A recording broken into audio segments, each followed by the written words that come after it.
Let's put the spotlight on Muthoot Finance as RBI has come out with the draft guidelines on the gold loan companies. What does it mean for the sector and the company overall? Let's take the discussion forward with George Alexander Muthoot, who is the MD of Muthoot Finance, joining us. A very good morning and thank you so much for your time. First up, help us understand that how does the framework strengthen conduct-related aspects and address the concerns seen in the current lending practices? Give us your sense there. See, gold loan sector definitely is a good business, good sector, which should be encouraged. It gives money to the common man quickly, easily, etc. But it is an operationally very challenging business, not easy as people think. So new players came, new NBFCs came. Some of the banks also started new into the gold loan sector. When they also came, there were some concerns with the regulator that the practices, the processes were not equal or not harmonized along across companies. See, we like Muthoot Finance, we are there for the last several decades. Over the years, we have strengthened our practices, we have strengthened our processes, whether it is the how to process the loan, how to check the gold, how to process it, how to weigh it, how to keep it, how to secure it, how all those things we have been able to do over the past several decades.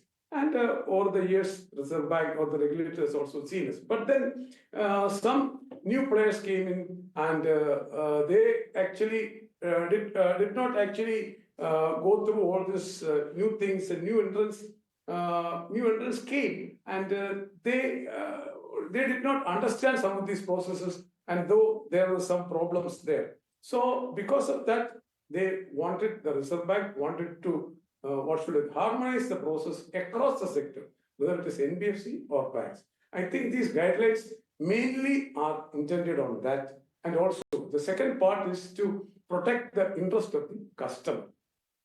Morning, Mr. Muthoot. Also help us understand what is your current loan to value ratio, because the draft says the LTV of 75% or less will need to be maintained through the loan life, failing which there will be a penalty. So what sense are you making of this and how do you see this impact the business? See, as an Muthoot, as well as we have the Association of Gold Loan Companies, we maintain the 75% loan to value at all times. 75% loan to value. See, if today the gold price today is actually going up, fluctuating. So what the association or what the regulations today says is that we should give the LTV at the 30 days average gold loan price, the 30-day moving average. And that is why we have always been doing that. And now we asking NBFCs to maintain the LTV at all times is something which we need to actually engage with the regulator also and fine-tune those instructions. That's something which, as an association, we would like to take up with the regulator to fine-tune those regulations. These regulations are all good, but then a few points are there which we need some clarifications. So we will engage, as an association, we will engage the regulator and clarify some of these. You also had a doubt, you said. So same thing with us also. So we will get it clarified from the regulator. But as per the draft income generation loans, those need not to be shown as gold loans, but to be classified as per the business use and disclosed separately. How much of your gold loan is income generating, and how does this impact your gold loan AUM? So, as at present, we do not actually look into the end use of the gold which is given. Of course, we can ask the customers to give those details, and we'll ease it. We were not asked to do that. If you are asked to do that, we will do that also, whether the end use. So whether it is for a productive purpose, for an income generating process, I think again, we'll have to fine tune or we'll have to maybe tune our processes to comply with that also, whether it is an income generating or this is a consumer. Okay, and also help us understand, does this bifurcation impact the risk weight on loans and the cap of 75%? Yeah, I think the risk weight of gold loans for an NBFC is 100%. See, if I give a loan for 1 crore or 10 lakh, 1 lakh of rupee, the risk weight is 1 lakh itself, 100%. But the same gold is given by a bank, the risk weight is 0. For banks, the risk weight is 0. For NBFC, the risk weight is 100. So that has been the practice all along.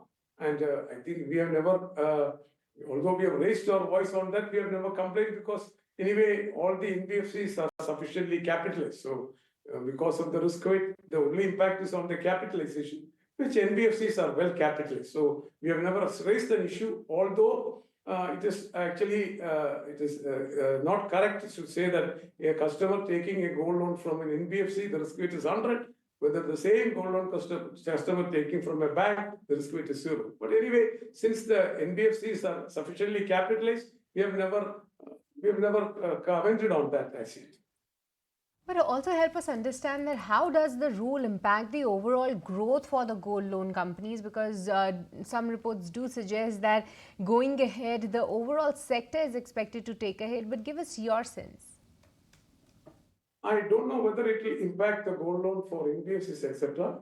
I only hope that by some regulations, etc., the gold loan business, which were earlier, maybe 20, 30 years back, which were done by the unregulated entities, over the last 15, 20 years, have all come to the regulated, much of it has come to the regulated sector. So all the money lenders, pawnbrokers, etc., who were the unregulated side, they have all been come to the gold loan NBFCs and also to the banks. But the regulations should finally not see that these customers are forced to go back to the unregulated sector. That's the only hope I have with this. Okay, and also Mr. Muthoot, help us understand how you are placed amid all of this. Are you likely to gain market share from small NBFCs which don't have adequate policies and procedures in place when it comes to gold lending? I don't think it is that the big fish eat the small fish, etc. There is space for everybody. There is space for big NBFCs. There is space for banks. There is space for small NBFCs.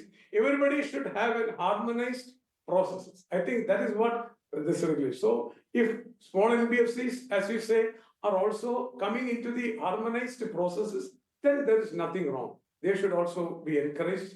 But then everybody should be in the harmonized position. So whether it is a small NBFC, whether it's a big NBFC, or whether it's banks, everybody should have the same rules and regulations, especially with regard to, as I said, customer, the interest, protecting the interest of the customer, protecting the interest of the financial sector, and also finally strengthening the gold loan sector. Everybody, the gold, the big, the small, the banks should all be encouraging the gold loan sector, because certainly it is a good sector and it is certainly useful to the common man. Yes, that is something which also, to answer your question, it is not that the big NBFCs will swallow the small NBFCs, nothing like that. There is space for everybody and everybody should follow the guidelines. So if they are following the guidelines, they should also be able to grow. And also, Mr. Muthoot, the gold loan prices, they are seen to be setting an all-time high for themselves day after day. Help us understand that how does it impact your overall loan growth? Because as we understand that rising gold prices generally stimulate the loan demand. But give us some sense there. What's the on-ground reality? So look at it, right? I'll answer it from another side. Just imagine India is having the largest amount of gold ornaments in the country. The people of India have become richer by 50% today. The gold price has increased by 50%. You and I, with maybe 5 lakhs, 10 lakhs of gold, are worth 10 lakhs and 20 lakhs today. So every person in India has become richer. So that is one part of it. The second is, see, there's an ability for people to borrow also. So when your asset value goes up, you can definitely borrow more. But having said that, what should we say? The very fast growth of the gold price is certainly not good. I think there should be some stabilization. There should be some corrections. Maybe 1 month, 3 months, 1 year, 2 years. There can be some corrections and moderations.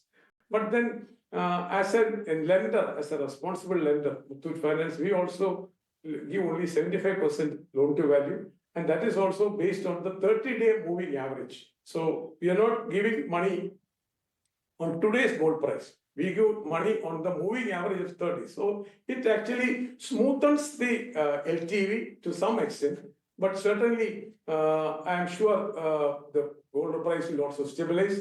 And I really hope that at least for a good number that it reaches 1 lakh or your 10,000 rupees per gram. It is almost 9,500 rupees per 24 carat yesterday. I don't know the price today. I just a wish, just to feel good that it reaches the 10,000. Not that it is good or bad, but seeing something which reaches 10,000, a good number, 5-digit number is also good. But gold price actually going up too fast is also not very good though. But then if you are lending only 75%, etc., the risk there is very much lower. Alright, well, on that note, Mr. Muthoot, we'll let you go. Thanks so much once again for joining us and talking to us about the impact of the new RBI regulations on gold loan and how you are placed amid all of these new regulations. If you like this video, then like, share and subscribe to ET Now.